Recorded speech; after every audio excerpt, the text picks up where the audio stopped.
Hello, today I'm very happy to have Sergio Vañó Galván from Madrid with me.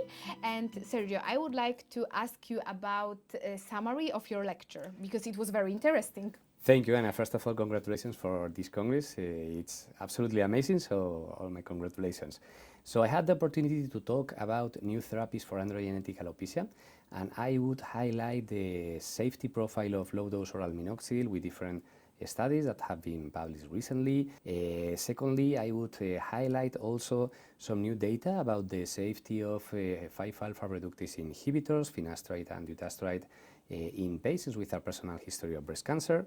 And we talked also about new treatments like botulinum toxin that seems to be not so effective for androgenetic alopecia, and other new therapies for the future like the self-assembled RNA and other treatments of mesotherapy like mesotherapy with dutasteride.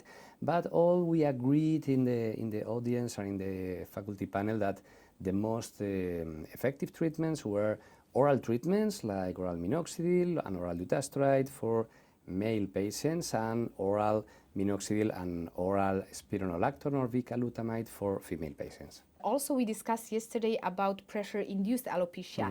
Do you have your own experience with pressure-induced alopecia after dutasteride injections? Yes, in fact, this adverse effect was non-infrequent in our country when we started performing the procedure, and then we learned that we should inject a very little amount of dutasteride per each injection point. And it's not rare to find patients with this type of lichen planopilaris like lesions in the scalp produced by this pressure alopecia. So it's important for the procedure of the mesotherapy with dutasteride to apply a very little amount of product in each point of injection. Can you compare effectiveness of dutasteride mesotherapy and topical finasteride? Do you have your own experience? We don't have studies, but my personal experience is that probably if the patient is compliant with the use of topical finasteride, perhaps the effectiveness will be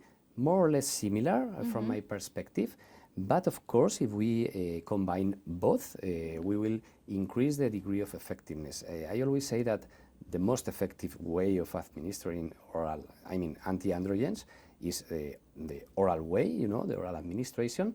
But some patients, they don't want to take like daily oral treatment, so we have other therapeutic tools to combine and to individualize the therapeutic strategy that will allow them to have a good compliance, and this is the key of the success of the treatment.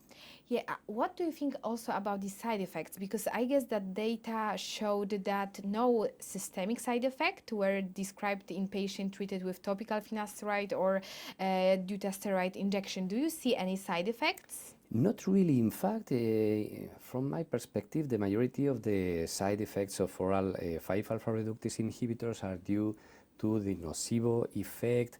All the meta-analyses that have been published comparing finasteride, dutasteride, and placebo in patients with androgenetic alopecia and prostate benign hyperplasia didn't show any statistically significant difference between adverse effects between the drugs and placebo. So I think that the most frequent cause of adverse effects is the nocebo effect. So as when we use mesotherapy with dutasteride or topical finasteride, the patient feels that it's a safer treatment, we avoid this nocebo effect, and we have not seen any systemic side effect. Usually when I prescribe this treatment, I talk to patients about the side effect, I inform them, and maybe, I don't know, maybe the patient who is worried, he will not take it, but generally, to be honest, my patient, they don't have this side effect of finasteride or dutasteride. So, for example, compared to studies, don't have side effects. It's very interesting, Anna, because it's the same for us, for our group. We, in the first consultation, we give this information to the patient with a document explaining the studies and that the risk, is the same that not taking anything. And we don't have a lot of patients with side effects. And in fact, the patients that they have like sexual side effects, they are, the own patients tell us like probably doctor, is not because of the pill, it's because I have been stressed or I have problems in my life. So it's something that I think that we should give that information to the patients. Yeah. Okay, Sergio, thank you very much. It was a pleasure to having you here, and see you soon in Warsaw, I guess, and hopefully in Rio, because in Rio we will Yes, have for the sure. next It's always a conference. pleasure to meet you, and congratulations again for the Thank for you the very congress. much.